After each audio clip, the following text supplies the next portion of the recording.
Sebelumnya, di sesi sebelumnya, Bapak-Bapak Bupati dan juga Pak Wali Kota sudah curhat nih tentang apa yang dihadapi, tentang pemangkasan transfer pusat ke daerah dan membuat daerah-daerah ini sebenarnya lebih kreatif nih, Pak Iya, Fatoni ya. iya. Tapi kemudian ada lagi kegalauan gitu ya, sudah disuruh cari PAD sendiri tapi ada kewenangan juga yang dipangkas gitu ya, yang tidak bisa menjadi kewenangan lagi di kepala daerah, khususnya mungkin Bupati ini lebih banyak catatannya. Seperti apa nih Pak Fatoni? Ya, kita berikan apresiasi ini bapak-bapak yang sudah hadir di sini, Bupati Wali Kota dari Bulungan, Makassar, Sidrap, Lamongan. Ini sebagai salah satu contoh kepala daerah yang tidak mempermasalahkan masalah tetapi mencari solusi. Kondisi keuangan daerah saat ini dialihkan. Jadi sebenarnya alokasinya bukan sebagian bukan hanya di APBD tetapi dialihkan ke pusat. Tetapi pengalokasiannya itu tetap ke daerah. Nah, oleh karena itu dengan kondisi seperti ini dituntut kreativitas dan juga inovasi dari daerah untuk lebih bekerja keras lagi.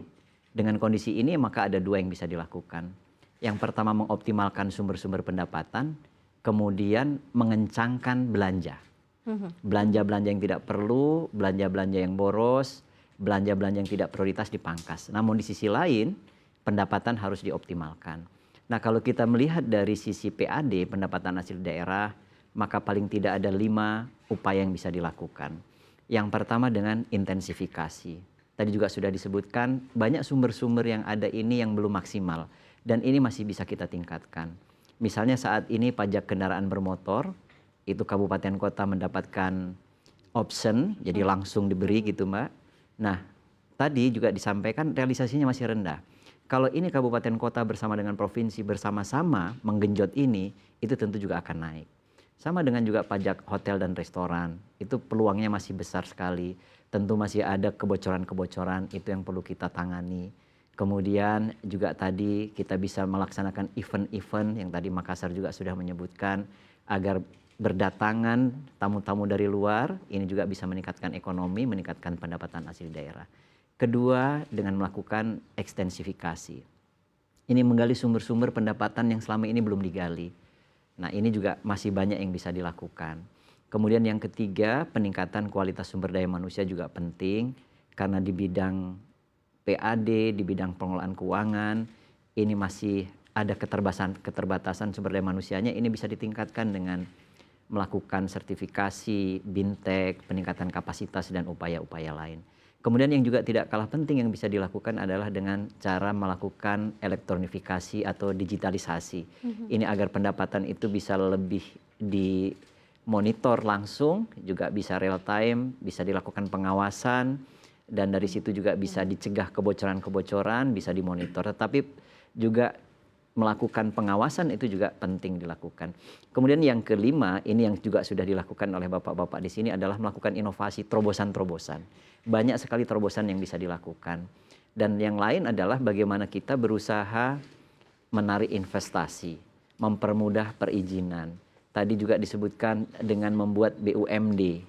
Banyak sekali peluang yang sekarang bisa dimanfaatkan oleh daerah dengan membuat BUMD yang belum ada tentu membuat yang baru, yang sudah ada tentu mengoptimalkan BUMD yang sudah ada. BUMD pangan misalnya itu tentu sangat penting sekali di daerah. Yang daerah punya wisata bisa BUMD wisata. Selain itu memanfaatkan aset barang milik daerah. Banyak aset yang mangkrak itu bisa disewakan, bisa dikerjasamakan, bisa dijualkan kalau memang itu bisa dijual. Kemudian juga bisa memanfaatkan BLUD, Badan Layanan Umum Daerah. Di situ ada rumah sakit, ada puskesmas, ada SMK. Ini juga bisa digunakan untuk meningkatkan PAD. Di dalam birokrasi itu ada 3 jenis organisasi. Ada birokrasi sendiri, ini di SKPD di dinas. Ini tidak boleh mengambil keuntungan. Di ujung sini ada BUMD, ini tujuannya untuk mengambil keuntungan. Di tengah ini ada BLUD. Dia birokrasi pemerintahan, tetapi pengelolaan keuangannya ada keleluasaan. Seperti yang dilakukan oleh rumah sakit, puskesmas, dan juga sekolah SMK. Nah, kemudian yang lain yang bisa dilakukan adalah dengan cara melakukan kerjasama dengan badan usaha atau KPBU. Kalau di daerah sering juga disebut KPDBU. Nah, ini sudah mulai banyak sekarang marak. Daerah-daerah sedang bersemangat untuk melakukan kerjasama ini. Banyak keuntungan yang bisa didapat, memanfaatkan potensi yang ada. tetapi juga mendapatkan keuntungan yang besar. Seperti contoh yang sudah dilakukan, yang sudah banyak dicontoh itu di Kabupaten Madiun, yaitu penerangan jalan. Kabupaten Madiun itu membangun penerangan jalan dengan ribuan titik. Kalau menggunakan APBD itu baru bisa dilakukan 10 tahun, dan setiap tahunnya itu mengeluarkan uang 100 miliar, berarti ada 1 triliun. Tapi dengan kerjasama ini tidak mengeluarkan uang, kemudian jalan terang, daerah aman, UMKM meningkat, bahkan pajak penerangan jalannya itu turun 57%. Ini contoh seperti itu. Dan kerjasama ini nanti masih banyak yang bisa dilakukan untuk rumah sakit, untuk infrastruktur, untuk pasar dan lain-lain. Nah, ini upaya-upaya yang bisa dilakukan oleh daerah dengan terus memanfaatkan potensi yang ada di daerah masing-masing. Sementara dari sisi dana transfer selain saat ini uang yang diberikan ke daerah ke APBD, itu juga masih banyak peluang dana transfer lain. Banyak program strategis, banyak kegiatan strategis itu juga punya peluang untuk bisa mendapat manfaat bagi daerah. Misalnya MBG, kalau di daerah itu dapurnya sudah lengkap, maka manfaat yang akan diterima tentu akan lebih banyak lagi. Koperasi Merah Putih misalnya, sekolah rakyat dan lain-lain ini tentu bisa. Dan masih banyak lagi dana KL, kementerian lembaga yang nanti bisa dimanfaatkan oleh daerah, yang itu manfaatnya akan dirasakan oleh masyarakat. Baik. Pak Fatoni sudah mengawali begitu ya, dan sudah menyampaikan begitu dari sisi pemerintah pusat. Nah, tadi kan saya yang tanya terus nih, Bapak-Bapak ya, Pak Bupati dan juga Pak Wali Kota. Ini monggo kita boleh elaborasi bersama-sama. Apa mungkin yang menjadi curhatan langsung dari Bapak-Bapak di daerah gitu ya? Hal yang secara real mungkin ingin disampaikan kepada pemerintah pusat, kepada Pak Fatoni begitu di sini, untuk bisa dielaborasi lebih lanjut. Mungkin siapa dulu? Pak Bupati Lamongan, boleh. Baik, terima kasih Mbak Fatoni. Kami juga tadi sudah menyampaikan bahwa langkah-langkah kami untuk tetap melaksanakan pembangunan ini berjalan dengan baik. Kita juga melakukan pinjaman daerah dan juga melakukan KPBU. Yang ingin saya tanyakan, tadi di awal sudah ditayangkan apa yang disampaikan oleh Pak Menteri Keuangan dan juga apa yang disampaikan oleh Pak Presiden Prabowo, bahwa jangan khawatir, percaya pada kami bahwa nanti akan ada yang lebih besar yang akan kita berikan kepada daerah. Kalau boleh tahu kira-kira dalam bentuk yang bagaimana, selain selain manfaat tidak langsung seperti MBG, seperti yang lain-lain, kira-kira yang langsung berupa transfer ke APBD dalam bentuk yang bagaimana kira-kira, sehingga kita bisa dapat menyesuaikan dalam perencanaan APBD kami ke depan, begitu. Mungkin begitu. Silakan Pak Fatoni, boleh langsung ditanggapi Pak. Baik. Boleh saling mengelaborasi juga boleh. Ini menarik sekali.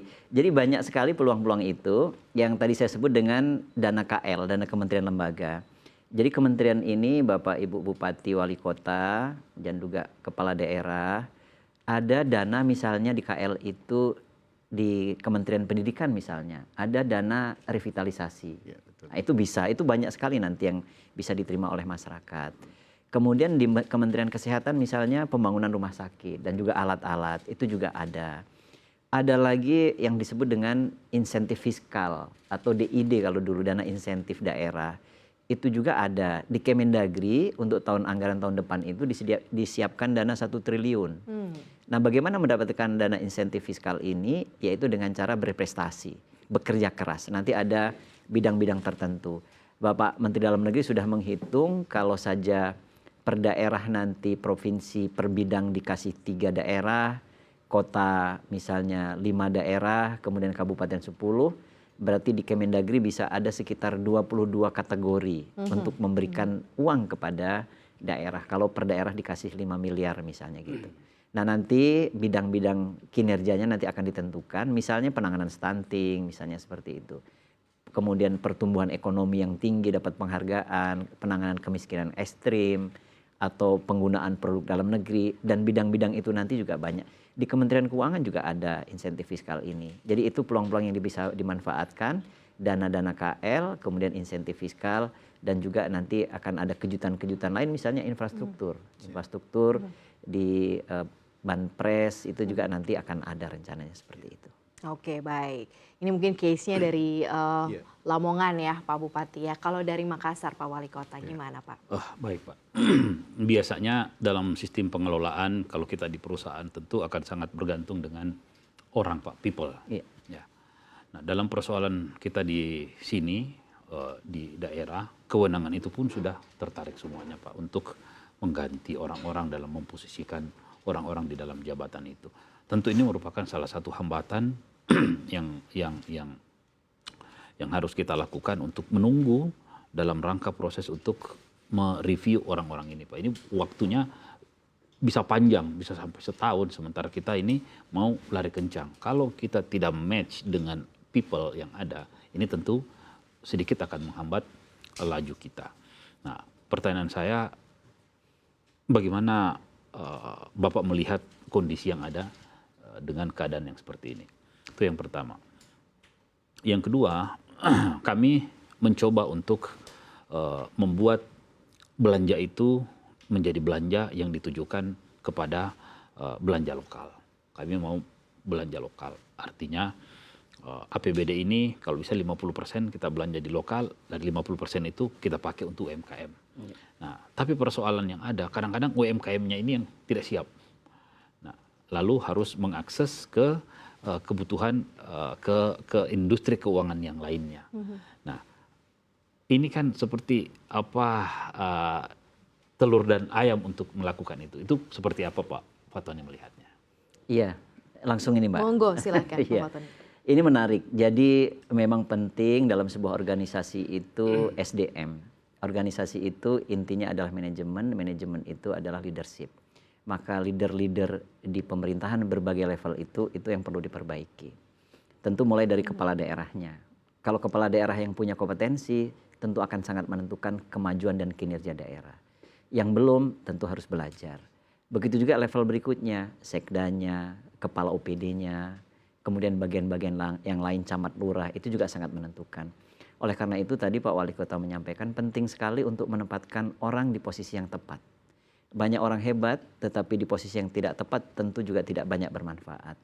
Dan pengalaman saya Pak Wali, kebetulan saya pernah 4 kali jadi gubernur, ditugaskan Pak Presiden dan Pak Mendagri Mbak. Saya itu setiap hari Jumat bisa pelantikan Pak Wali. Ya, nanti kita bisa belajar bagaimana mempercepat untuk pengurusan izin ini. Sebenarnya untuk kepala daerah itu setelah lewat 6 bulan tidak perlu lagi izin dari Mendagri. Hanya mungkin perteknya ya yang di BKN. Nah yang harus dimonitor ini staf juga. Kadang-kala stafnya bilang sudah dikirim tapi tidak di-input. Nah ini yang penting dipastikan, ditanya dulu sudah di-input belum? Di-imut. Nah kalau di BKN itu ada namanya imut. Kalau di Kemendagri namanya siola. Sudah di-input belum? Sudah. Mana buktinya? Nah itu. Kemarin ada salah satu wali kota ketemu saya. Pak kami lama sekali ngurus ini Pak. Cek dulu Bu, saya bilang gitu. Sudah di-input belum? Ternyata belum. Ya gimana mau selesai kalau belum di-input? Nah seperti itu. Maka selain kita memilih orang yang tepat, kemudian kita juga perlu mengawasi, memonitor untuk memastikan bahwa itu semua sudah harus dikerjakan. Maka dalam memilih SDM itu selain berkualitas tentu kita perlu tekankan loyalitas. Selain loyalitas, totalitas, militansi, dan integritas. Nah itu penting. Kalau itu sudah ada di masing-masing kepala OPD, kemudian terus ke bawah, mudah-mudahan organisasi bisa jalan maksimal. Nah terkait dengan UMKM, ini juga tantangan. Bagaimana kita bisa mendorong UMKM. Tadi Pak Wali bahkan menyebutkan akan membuat event-event di Kota Makassar, ini banyak dicontoh daerah lain. Nggak apa-apa kita mengeluarkan menyediakan anggaran, membuat event-event nasional, rakor-rakor yang diadakan KL bisa ditarik ke daerah dengan kerjasama, dengan begitu dampaknya akan banyak. Nah ini bisa dilakukan. Maka mendorong UMKM ini juga penting dan yang paling penting adalah kolaborasi. Ya. Melibatkan semua pihak, jadi tidak sendiri kita. Bagaimana bisa mengoptimalkan pihak-pihak lain itu ikut bersama-sama. Dan beberapa contoh yang juga pernah saya lakukan adalah mengoptimalkan CSR. CSR itu selama ini sendiri-sendiri. Nah itu bagaimana itu bisa dikonsolidasikan, paling tidak pengakuan dulu dari BUMN, BUMD dan swasta perusahaan-perusahaan itu, ada berapa CSR-nya di bidang apa saja. Kami pernah melakukan misalnya gerakan bedah rumah serentak. Oh, itu bisa optimal sekali. Dananya bisa dari APBD provinsi, APBD kabupaten kota, dari Basnas, kemudian dari CSR, kita bisa. Sebagai salah satu lagi contoh, saya menangani stunting. Stunting di beberapa kabupaten kita cek ada berapa, kemudian kita bagi. Stunting itu kalau di provinsi besar, tapi kalau di kabupaten semakin kecil. Kalau di desa itu semakin kecil lagi. Paling di desa itu 2 atau 3. Kalau ini sudah ditangani selesai di desa, sebenarnya stunting tingkat nasional selesai. Maka kemudian bisa dibagi.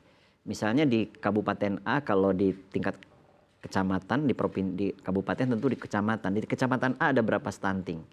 Ada 50 misalnya. 50 tinggal dibagi saja. Sebagian CSR, sebagian masyarakat, sebagian dari sumber mana lagi. Tetapi yang perlu dilakukan, yang perlu dipastikan adalah bahwa penanganan stuntingnya tepat. Memberikan makanan ke bayi. Bukan memberikan uang. Kalau uang nanti jadi pulsa atau rokok gitu kan. Atau jangan sembako. Sembako nanti dimakan orang tuanya. Misalnya begitu. Nah ini dengan cara yang tepat, dengan kolaborasi mudah-mudahan bisa lebih maksimal lagi. Baik, terima kasih Pak Wali Kota Makassar ya. Saya lanjut ke Pak Bupati Bulungan. Mungkin apa nih yang ingin terjadi begitu ya di realnya, di lapangan gitu ya, yang ingin juga dimention ke pemerintah pusat juga nih Pak Bupati. Baik, terima kasih Mbak. Izin Pak Dirjen. Dari kami mungkin Pak, bukan pertanyaan tapi lebih menyampaikan usulan mungkin terkait dengan regulasi Pak. Khususnya yang berkaitan dengan kewenangan daerah kabupaten, terutama berkaitan dengan pajak-pajak dan retribusi daerah. Yang mungkin saat ini kami paham bahwa sejak lahirnya revisi Undang-Undang Otonomi berkaitan dengan isu kehutanan, pertambangan yang sudah dialihkan ke pemerintah provinsi, yaitu juga pasti akan berdampak terhadap kabupaten ketika kewenangan itu tidak berada di kabupaten. Nah mungkin ke depan Pak kami juga ini minta dipertimbangkan paling tidak untuk dalam rangka mendorong tadi bahwa di sisi lain pemerintah pusat berharap PAD daerah itu terus meningkat dengan berbagai macam upaya baik intensifikasi maupun ekstensifikasi pajak dan retribusi daerah, tapi di sisi lainnya berkaitan dengan regulasi berkaitan dengan pajak dan retribusi daerah maupun juga berkaitan dengan kewenangan ini juga mungkin perlu untuk bisa dilakukan penyesuaian Pak Dirjen. Sehingga ini akan lebih memberikan ruang bagi daerah dalam rangka untuk memaksimalkan dan mengoptimalkan potensi-potensi pendapatan asli daerah. Mungkin itu saja Pak Dirjen. Iya. Boleh Baik, direspon. terima kasih Pak Bupati Bulungan. Ini luar biasa. Jadi kalau terkait dengan PAD yang bersumber dari pajak daerah, retribusi daerah memang sifatnya close list. Tidak bisa keluar dari situ. Jadi yang ada di undang-undang itulah yang bisa dilakukan. Tapi di sisi lain ada keleluasaan yang nanti kreativitas daerah seperti yang kita bahas tadi. Itu bisa untuk meningkatkan PAD. Maka ruang untuk menarik investor misalnya, untuk memberikan kemudahan kita dalam perizinan misalnya, itu bisa kita lakukan. Nah dari sisi lain sumber-sumber pendapatan selain tadi dari PAD tentu ada dana transfer lainnya. Nah yang sudah diperluas kemarin juga tadi juga sudah diperbincangkan adalah terkait dengan DBH. Nah, DBH itu juga sudah diperluas. Nah tentu pemerintah juga akan melihat dinamika ini, tidak menutup mata, tentu ada usulan-usulan, kemudian ada aspirasi, tentu akan menjadi perhatian pemerintah dan ini tentu akan menjadi pertimbangan untuk mengambil kebijakan selanjutnya. Tentu kita sangat terbuka, kita terus bisa berdiskusi untuk memperbaiki semua ini. Baik, terima kasih Bapak Bupati Bulungan dan juga tadi langsung ditanggapi langsung oleh Pak Fatoni ya. Bapak Bupati Sidrap, silakan Pak. Apa nih Pak yang menjadi mungkin curhatan atau mungkin ada masukan Pak? Silakan. Ya, saya tidak curhat lagi karena Pak Dirjen sudah tahu masalahnya Sudah apa. sering curhat ya Pak? Nah, sisa nanti meminta ke Pak Dirjen memberikan kami percepatan. Nah, dengan pengurangan TKD dan efisiensi 2025, pengurangan TKD 2026, Pak Dirjen, ya saya gambarkan Sidrap, daerah penghasil beras, telur, dan energi terbarukan, APBD 2025 kami hanya 1,2 triliun. Setelah 2025, nanti 2026 sisa 1 triliun. Nah, karena terpotong kurang lebih hampir 200. Nah, tentu ini menjadi tantangan bagi kami kepala daerah. Baiknya ini lemak-lemak yang tidak berguna itu kami sudah press menjadi hal yang positif sehingga belanja yang tidak efisien, yang tidak efektif ke masyarakat, kami sudah buka dan alhamdulillah sudah berefek untuk 2025 dan 2026. Nah, jadi sudah ada belanja BPJS yang kami sudah lakukan dan alhamdulillah dirasakan seluruh masyarakat di Sidrap. Nah, cuman ya kendalanya masih ada SPM yang tidak bisa terpenuhi dari pengurangan itu. Kami berpikir belanja pegawai yang tadinya 59 kami kurangi menjadi sisa 39%. Nah, itulah tadi kami alokasikan ke BPJS dan bermanfaat masyarakat. Tapi setelah kami cek lagi yang lain, waduh ini sudah tidak ada lagi. Nah, kami berpikir untuk PAD, retribusi, PBB, yang lain-lain, ya kami kurang maksimal karena kami daerah penghasil pangan ketiga terbesar di Sulsel, 23 terbesar seluruh Indonesia. Nah, kami nggak bisa. Lalu beberapa BUMN yang ada di sana, ya kan? Nah, anggaplah yang menguasai lahan 6.000 hektar, BUMN aja PBB-nya belum pernah bayar beberapa tahun, kan? Jadi, nah kemudian kami punya PLTB-nya pun kami tidak pembangkit listrik tenaga bayu, kami tidak punya PAD dari situ. Nah, jadi ya lewat forum ini Pak Dirjen ya bantu kami komunikasikan yang energi terbarukan supaya ada PAD-nya buat daerah karena kami PLTB pertama di Indonesia, kemudian BUMN yang menguasai tanah daripada dikuasai tidak dioptimalkan, kemudian dikasih ke masyarakat untuk memproduksi padi dan jagung. Itu harapan kami, bantu kami Pak Dirjen. Langsung kan? Bantu kami untuk mengkomunikasikan ini. Iya. Ya kan? Baik. Makasih. Pak Dirjen, mungkin bisa ditanggapi sekaligus juga mungkin memberikan pesan untuk seluruh kepala daerah di Indonesia dengan tantangan yang mungkin saja akan muncul begitu ya semakin banyak lagi di tahun-tahun mendatang. Silakan. Iya. Kali ini kita sudah melihat contoh bahwa ada kepala-kepala daerah hebat yang paham betul bagaimana pengelolaan keuangan, kemudian juga bisa mengoptimalkan pendapatan dan tadi mengefisiensikan belanja. Nah, Pak Bupati Sidrap mengistilahkan mengambil lemak-lemak tadi. Ini penting. Jadi banyak sekali belanja-belanja yang tidak perlu dan tidak prioritas itu yang harus dikurangi. Nah, oleh karena itu kepala daerah memahami pengelolaan keuangan daerah itu sangat penting. Juga yang tidak kalah penting adalah melakukan pengawasan, kemudian melakukan monitoring dan mengecek satu persatu anggaran-anggaran yang ada di OPD atau di dinas masing-masing. Sehingga yang tidak perlu tadi bisa dikurangi. Nah, kemudian juga yang tidak kalah penting dalam rangka mengoptimalkan pendapatan, khususnya yang berasal dari dana transfer atau dana pusat, itu adalah melakukan updating data. Datanya diperbaiki, diperbaharui. Ini yang kadang-kadang luput. Jadi dianggapnya datanya sudah baik-baik saja. Sementara pusat itu dalam penentuan alokasi itu tentu didasarkan pada data. Data yang ada itulah yang digunakan. Tapi kalau datanya tidak diperbaiki, bukan data terbaru, maka daerah nanti yang akan rugi. Misalnya untuk sekolah itu dapodik. Dapodiknya harus bagus, harus diisi dan tidak salah. Ini kadangkala karena waktu lalu itu ada lomba yang sekolahnya bagus itu diberikan penghargaan, maka sekolah yang rusak dibilangnya bagus. Padahal sekolah yang rusak itulah yang akan dibantu misalnya gitu. Jadi memberikan data yang objektif yang sebenarnya. Sama dengan jumlah penduduk.